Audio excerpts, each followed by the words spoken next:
High hello everyone, good morning, welcome back to my channel. तर तुम्हाला मी खूप दिवसानंतर भेटत आहे आणि मी कंटिन्यू करते म्हणते, पण माझं काही होतच नाही आहे. तर असो, तर इथे सकाळी सकाळी मी बाहेर आली आणि हे थोडं शूट करत होते, त्याच्यामुळे मी त्यांना पण काहीतरी बोलत होते. आता तर मला आठवते नाही मी काय करत होती आणि का नाही. तर सगळ्यात आधी मी इथे बाल्कनी वॉश करून घेते म्हटलं, आणि झाडांनाही पाणी टाकणं होऊन जाते सोबतच. आणि आता थंडीचे दिवस आहेत, तर हे काम करायची काही इच्छाच होत नाही, पण काही ऑप्शन नाही आहे. कारण जर बाल्कनी क्लीन नाही केली ना, तर इतकी धूळ येत आहे, कुठून येते माहिती नाही, पूर्ण घरामध्ये अशी माती माती होऊन जाते. त्याच्यामुळे मी 1 दिवसाच्या गॅपनी डेली बाल्कनी वॉश करते.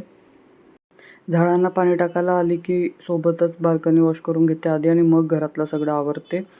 तर इथे आता ऊन निघायला सुरुवातच झाली होती. जास्ती काय वेळ नव्हता झाला, 7:30 पावणे 8चा वेळ असेल हे. कारण या साईडला ऊन पण खूप लेटच निघते आणि बाहेर बघू शकता तुम्ही, पूर्ण असं व्हाईट व्हाईट दिसत आहे. तर पूर्ण असं ना धुके धुके लागल्यासारखे दिसतात दिवसभर. तर त्याच्यामुळे छान वाटते, पण थंडी जशी पडायला पाहिजे तशी आता काही सध्या पडत नाही आहे. माहिती नाही, कारण ना आभाळ आलेला आहे. माहिती नाही पाऊस येते की थंडी पडते की काय होतं आहे, काहीच कळत नाही आहे. तर चला, इथे हे सगळं क्लीन करून झालं. Rujul, good morning. Hello everyone, good morning and welcome back to Arti's channel. Rujul, say good morning. त्यानंतर बाहेरचं क्लीन केल्यावर यांनी पण तुम्हाला गुड मॉर्निंग केलं रुजुलसोबत. आणि रुजुलला खूप मजा येते जेव्हा व्हिडिओ शूट होतात ते तेव्हा. आणि मग त्याच्यानंतर विचार केला की आता सगळ्यात आधी ब्रेकफास्ट करून घेते. तर मी इथे आता यांना देऊन देत आहे, सोबतच मी पण करून घेते. कारण हे राहून गेल्यानंतर राहूनच जाते कामात लागलं की.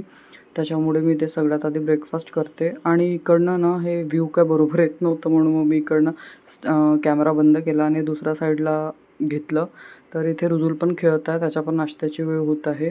आणि सकाळी सकाळी हिवाळ्यामध्ये आमच्या घरातच इतकं ऊन येते, आणि हे ऊन जर उन्हाळ्यात आलं ना तर इतकी चिडचिड होते, पण आता सध्या काय वाटत नाही. तर तुम्ही बघू शकता इथे बेडवरच किती छान असं ऊन पडते. कारण सूर्य जो निघतो ना तो डायरेक्टच घरामध्ये येतो त्याच्यामुळे. तर इथे आता आम्ही मस्त बसून ब्रेकफास्ट एन्जॉय करून घेतो, आणि मग त्याच्यानंतर मी पुढची कामं करते. तर हा छोटासाच व्लॉग होता, याच्यामध्ये जास्ती काही असं शूट केलेलंच नाही आहे मी. थोडंसंच केलं होतं, पण हे ना क्लिप्स होत्या माझ्याकडे, तर मी म्हटलं डिलीट करण्यापेक्षा आपण शेअर केलेलं परवडते. कारण रुजुलच्या पण काही काही ॲक्टिव्हिटीज असतात ते आपल्याला एक मेमरी म्हणून सेव्ह होतात आपल्याकडे त्याच्यामुळे. आणि इथे ना यांची काही लक्षच नव्हती की ते कॅमेरा चालू आहे. 3दा मध्ये मध्ये येत होते. मी मग नंतर यांना म्हटलंच, तुम्हाला लक्षात आहे का म्हटलं तुम्ही कॅमेराच्या समोर येता वारंवार. मग यांच्या लक्षात आलं. तर असं सगळं आहे. इथे बसून थोडं ब्रेकफास्ट वगैरे केलं, आणि ब्रेकफास्ट करता करता रुजुललाही बघणं होत होतं, आणि त्याचसोबत काही ज्या गोष्टी असतात, काय प्लॅनिंग असतात ते पण सुरू होतो. कारण हा व्लॉग ना रुजुलच्या बड्डेच्या आधीच्या, रुजुलचा बड्डे येत आहे, तर त्याचं काय प्लॅनिंग वगैरे करत होतो आम्ही. तर त्याच्यामध्ये मध्ये काय गोष्टी हे ते पण चालू होत्या. आणि समोर तुमच्यासोबत शेअर करणारच आहे मी येणाऱ्या व्लॉग्समध्ये रुजुलचा बड्डे आम्ही कसं केलं. तर चला, या व्लॉगला इथेच एंड करते. तर भेटू नंतर आपण अशाच छानशा व्लॉगमध्ये. तोपर्यंत बाय, टेक केअर.